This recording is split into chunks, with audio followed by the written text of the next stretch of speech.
Here klein Samuel het daar op sy bed gelê en het hom op sy naam geroep.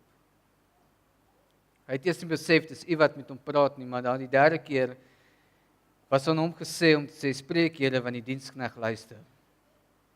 En dis is op hierdie oomblik wat ons wil vra.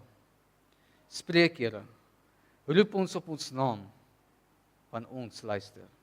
In Jesus naam, amen.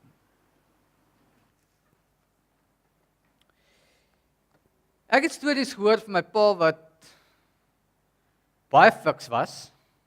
Jy sal nie sê as jy nou met hom eintlik met hom so gesels nie, ek gaan vir jou sê, as jy my nou sê ek moet gaan hardloop, dan gaan jy weet. Maar hy het vir ons stories vertel van toe hy jonger was, hoe hy by die PTI officer se pas kom bly, as hulle gehardloop het in die weermag.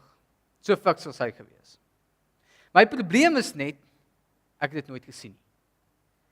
So ek het net 'n storie, maar ek het nie bewyse om te kan sê dit is wat hy kon gedoen het nie. Want sien, al bewys wat ek het om te kan sê my pa kan hardloop, is 'n bewys wat ek vereenseldig met 'n prentjie van twee gediertes wat in Lion King gespeel het, naamlik Timon en Pumbaa. Kom ek vertel julle hoekom. Ons was klein seentjies gewees. En as ons in die kerk gesit het, het ons altyd heel agter in die kerk gesit. Die van julle wat al in klas op kerk was, so lank bank wat daar agter was.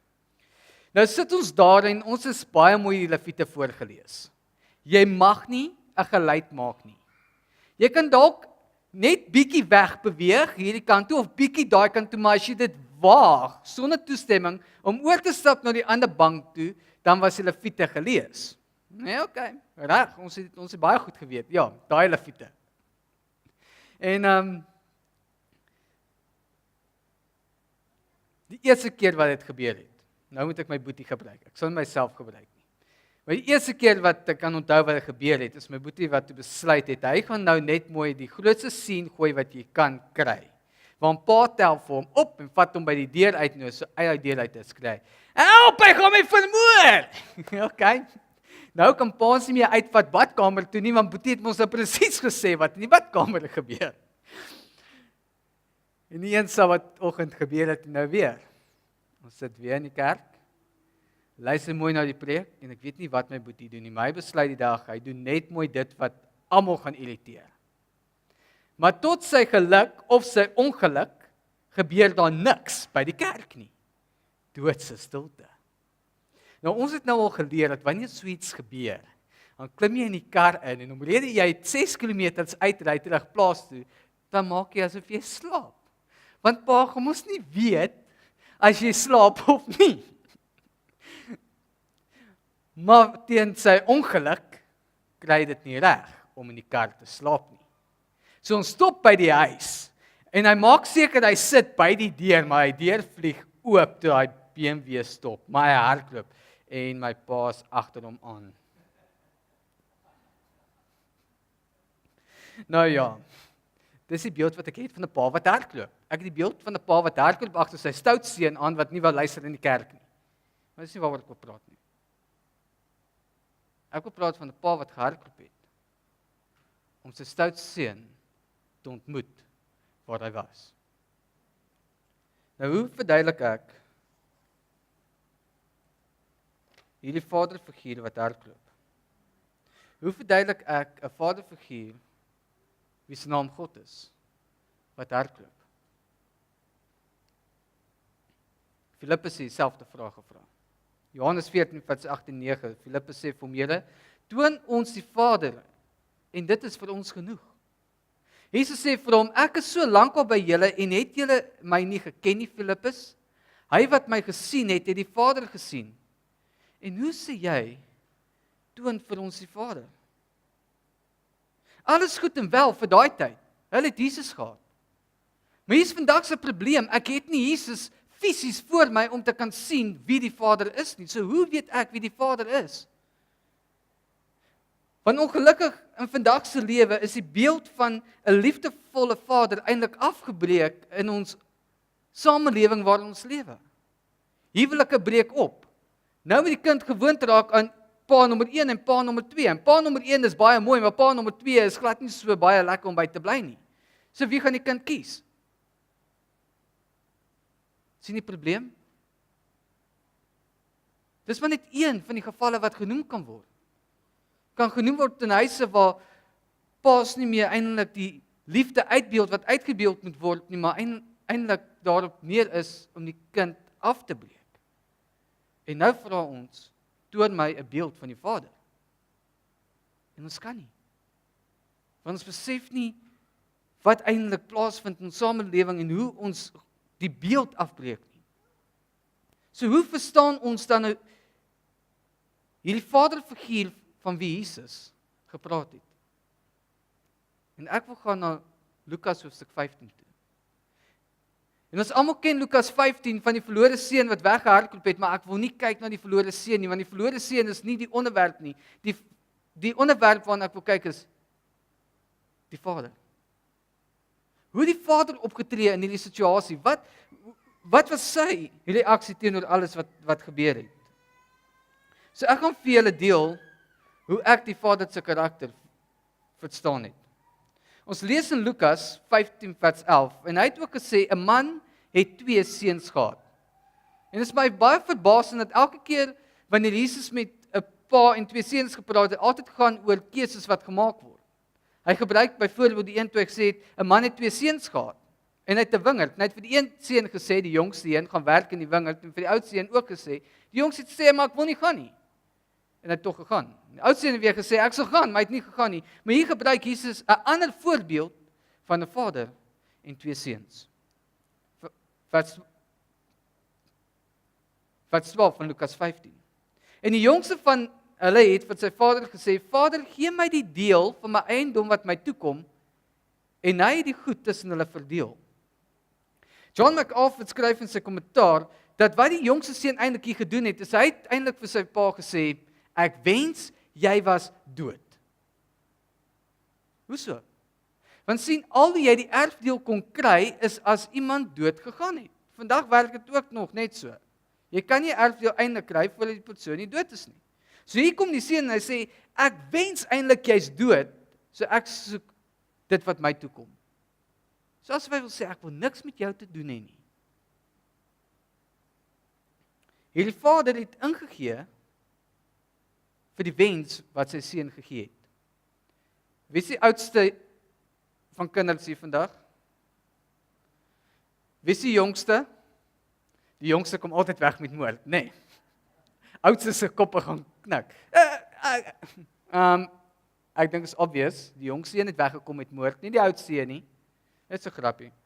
Maar ja, dit wil lyk asof die vader ingee op wat hier gebeur. Maar is dit die vader wat ingegee het? Ek wil julle net herinner, ons praat in gelykenis hier. Dis nie dat dit werklik waar gebeur het nie. Jesus probeer om die Vader se beeld te verduidelik, sodat wanneer hulle nou dink aan die Vader, hulle beter beeld sal hê van die Vader wat omgee. So onthou dit net.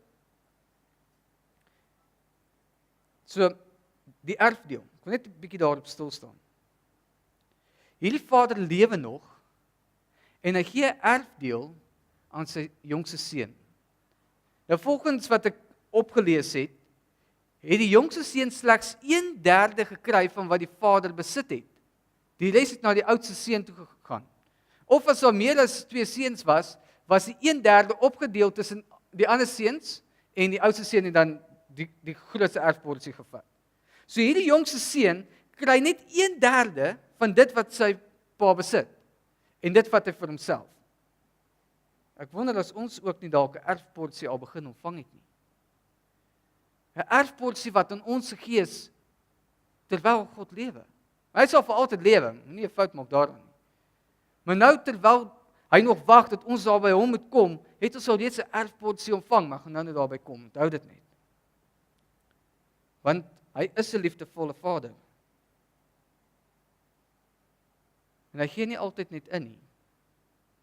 Maar hy gee wel wat ek nodig het. So hierdie seun besluit toe hy gaan sy eie kop volg, want in vers 13 lees ons, hy het sy goed gepak en hy het sy vaderhuis verlaat en so is hy weg. En nou vergeet ons al van hom. Wat gebeur met die vader in hierdie tyd? Waardeur gaan hierdie vader terwyl sy seun weg is. Want dit word nie vir ons eintlik gesê van wat daar gebeur het en wat die pa deurgegaan het nie, want dit word vir ons meer vertel wat die seun deurgemaak het. Maar ons kry wel ietsie kleins van die vader in vers 20. En hy het opgestaan en na sy vader gegaan en toe hy nog ver was, het sy vader hom gesien en innig jammer vir hom gevoel en gehardloop en hom omhels en hom hartlik gesoen. Hierdie vader het gewag vir sy seun om huis toe te kom. Sy seun wat vir hom gesê het, ek wens jy was dood, wag hy voor. Want toe hy hom sien van ver af, toe staan hy op en hy hardloop om sy seun te gaan omhels. Maar wag, daar's nog meer. Hierdie seun het so tieklist gemaak. As ek by my pa gaan kom, gaan ek sê, pa, ek het teen nie gesondig. Ek is nie werd om die seun genoem te word nie. Hanteer my soos een van die slawe en die lysie gaan so aan. Maar as jy gaan oplet wat hier gebeur, die seun kom en hy begin om hierdie tieklist so af te gaan en die vader keer hom en sê, wag. Ek wil nie hoor wat jy vir my sê nie. Maar hoor wat doen hy? Die vader gee nie om vir die tieklus met die leë woorde nie. Al wat hy verwag en wat hy nie kan verag nie, is sy seun met 'n gebroke gees en 'n verslae hart.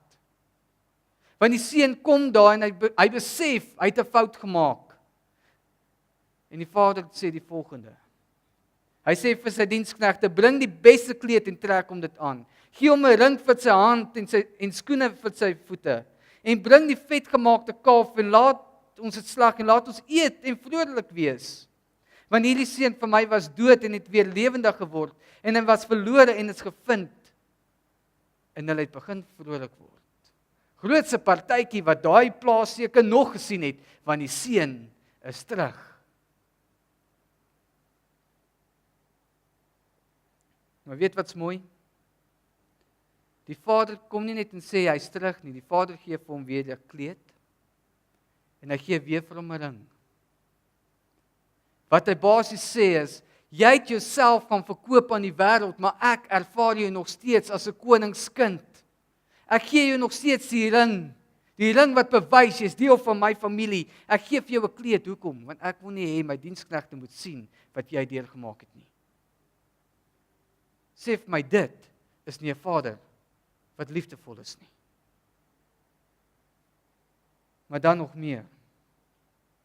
Hierdie vader is bereid om te hardloop, want hy kan nie vir een oomblik sy seun los waar hy is nie. Net vir 'n geval sy seun besluit, ek kom by die hek en ek gaan omdraai en ek gaan... Dit gaan nie gebeur nie. Hy gaan hom kry waar hy is. Hierdie vader is bereid om te hardloop, want hy weet wat sy gevaar is al net buitekant die poorte. Sê nou net iemand kry hom weer beet en vat hom terug stad toe. Nee, hy kan nie. Hy kan nie hier wag tot die seun in die poorte is nie. Hy gaan hardloop en hy gaan hom kry waar hy is. Hierdie vader is bereid om te hardloop. Nie om sy seun te tugtig nie, maar om hom te omhels. En dan vir hom te sê, ek wil jou beskerm teen die gevare wat jou kan weerhou om weer terug huis toe te kom. 'n Vader wat liefdevol is. 'n Paar jaar gelede by Jeugfees op Tandee het ons die voorreg gehad om die boekie Liefde is van bo te bestudeer. En die eerste hoofstuk het my aandag gehad. En toe ek so dink aan hierdie vader wat hardloop en ek lees daai eerste hoofstuk, besef ek hoe belangrik dit was vir daai eerste hoofstuk om te gaan oor 'n God wat lief is vir sondaars. Dit kan nie begin by my as sondaar nie, dit moet my wys wie ek nodig het. En luister na hierdie aanhaling. In nature itself are messages of hope and comfort. Dan is jy geleer daar agter. Dis 'n klank. In nature itself are messages of hope and comfort. Ek wens ek kon hierdie videoklip wat ek vir julle wys, self aanskou het. Want hierdie wys vir my 'n vader se liefde. Nou ek wil julle waarsku. Dit is iemand wat met 'n foon in sy hand gesit het en wat dit afgeneem het, soos baie, dit skud baie. Maar kyk, wat doen die natuur? en leer daaruit van 'n Vader se liefde.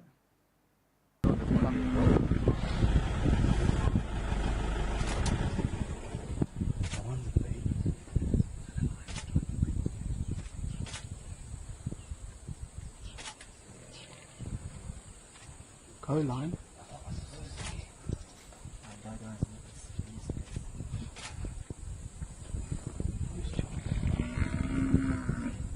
I think the one I got hit with the one line.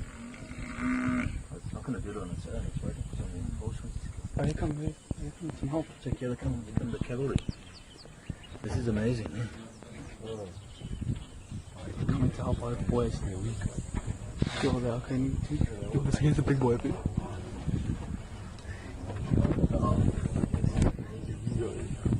Line, you can get a child. No. It's game over, bro.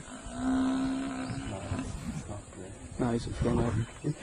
Oh shit. Go line. Come big pop up. Go line. Oh shit. Watch out, dog.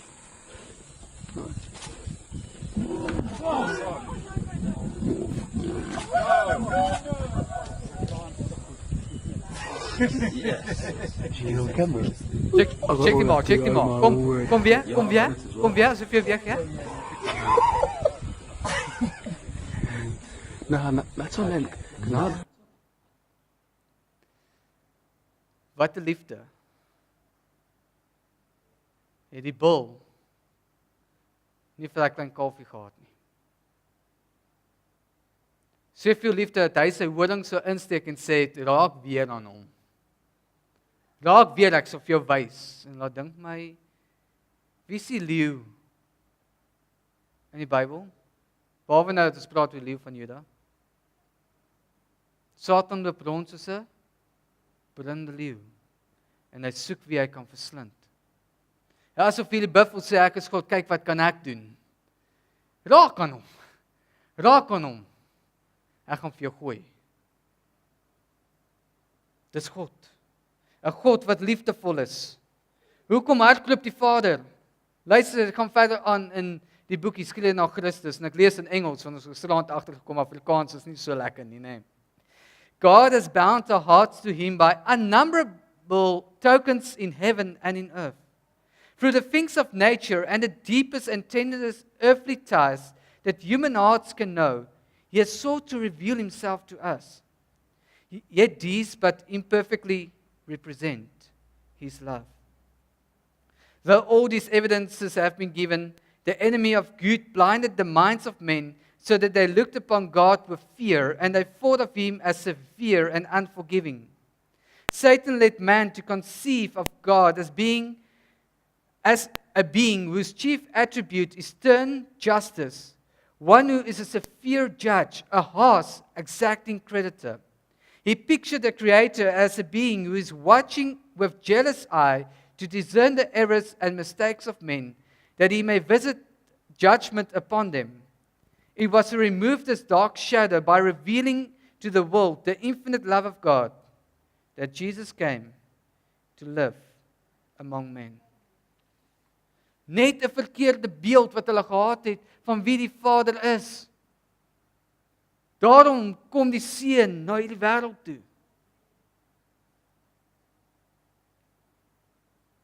Erfdeel. Het hulle toe 1/3 ontvang van wie God is? Daai tyd? Jesus, die 1/3 kom na hierdie aarde toe en hy wys wie die Vader is, 'n erfdeel. En hulle verag hom. Hulle gaan sit daar binnekant in die varkhok en sê, ag wat. En uiteindelik onthou hulle hierdie liefde, eers na die tyd, toe Petrus begin het en vertel het, kyk wat 'n liefde die Vader gehad het. En hulle aanvaar dit. Het ons ook 'n 1/3 ontvang? Ja, ons het. Want Jesus het gesê, as ek weggaan, stuur ek my trooster na julle toe. Hy gee vir ons dit wat ons nodig het. Hoekom? Sodat ek kan aanbly. Maar in my eie kop sê, ek gaan nog steeds my paadjie volg. Ek gaan nog steeds dink wat ek dink wat die beste is. Ek gaan doen wat ek weet wat die beste is en ek gee nie om wat iemand anders daaroor omgee nie. En dan land ek ook daar in die vark den op. Besig om varke op te pas. Want ek volg mos my eie kop. Maar my Vader is 'n Vader wat liefdevol is. Wat nie opgee nie. Hy kyk. Hy gee die Heilige Gees en hy sê, praat net bietjie verder met hom. Hooplik luister hy. Gaan bietjie verder, hooplik gee hy ag op wat ek sê. Sê vir hom, ek wag vir hom. En mag hy weet, dat terwyl ek wag, is ek op die uitkyk. En ek gaan hardloop. Gee ons gehoor aan daai stem, wat ons herinner aan ons Vaderhuis. Want sien, die Vader wag. Sien hy jou gebroke gees en jou verslae hart. Die Vader wag en wanneer hy sien, hardloop hy. Want sien, jy is syne. En nou wanneer hy hardloop, is dit nie dat hy kom en sê, ek wil vir jou wys wat jy verkeerd gedoen het nie. Nee. Hy kom en hy sê, ek het reeds die prys betaal. Ek het klaar vir jou gesterf vir die foute wat jy gemaak het. Ek het dit klaar betaal op Golgotha. Hy hardloop, want sy karakter is liefde. En hy is lief vir jou.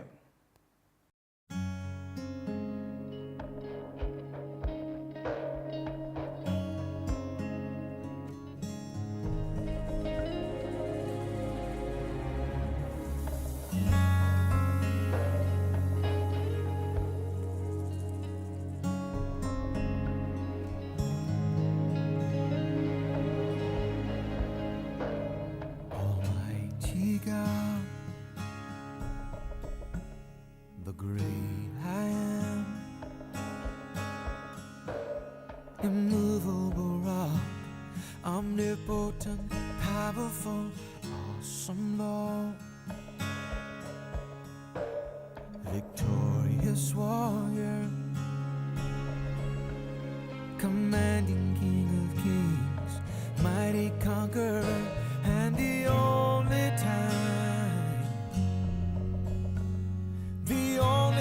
I ever saw him run was when he ran to me. He took me in his arms, held my head to his chest, said, my son's come home again, lifted my face, wiped the tears from my eyes, with forgiveness in his voice. He said, son, do you know I still love you? He caught me by surprise when God ran. The day I left home, I knew I'd broken his heart, and I wondered then if things could ever be the same. Then one night I remembered his love for me, and down a dusty road ahead I could see it was the only time, it was the only time I ever saw him run. And then he ran to me, he took me in his arms, held my head to his chest, said, my son's come home again, lifted my face, wiped the tears from my eyes, with forgiveness in his voice. He said, son, do you know I still love you? He caught me by surprise, and he brought me to my knees when God ran. I saw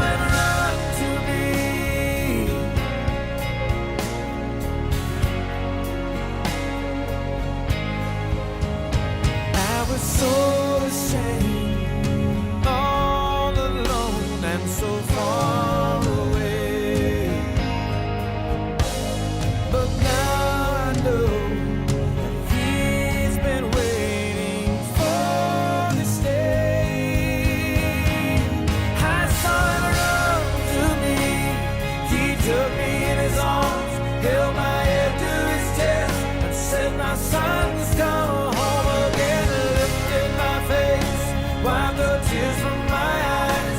With forgiveness in his voice, I felt his love for me again. He ran to me, he touched me in his arm, held my head to his chest. He said, my son's come home again. Lifted my face, wiped the tears from my eyes.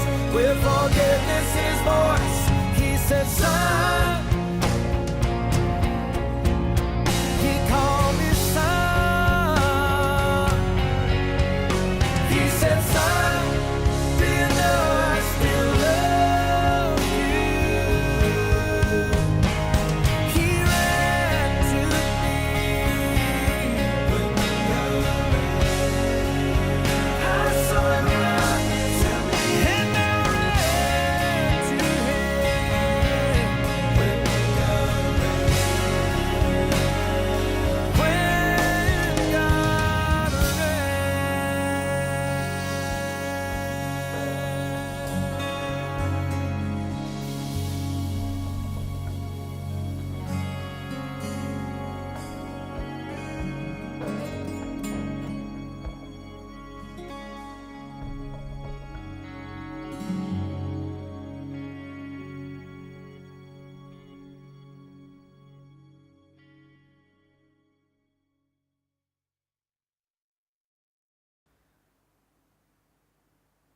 Dis my besluit vanmôre, Here.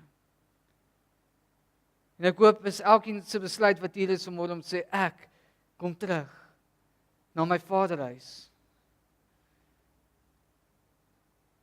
Want ons 'n tafel wat beplan word. Tafel met allerlei lekkernye. Want daar gaan fees gevier word.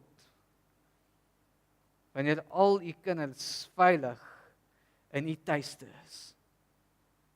Dankie dat u vir ons hierdie voorbeeld geplaas het van 'n vader wat lief is vir sy seun en wat hardloop want hy kan nie een oomblik gee vir sy kind om weg te draai nie.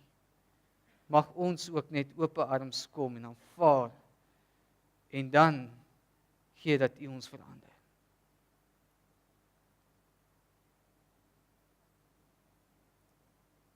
Dankie, Here. Dankie vir u liefde.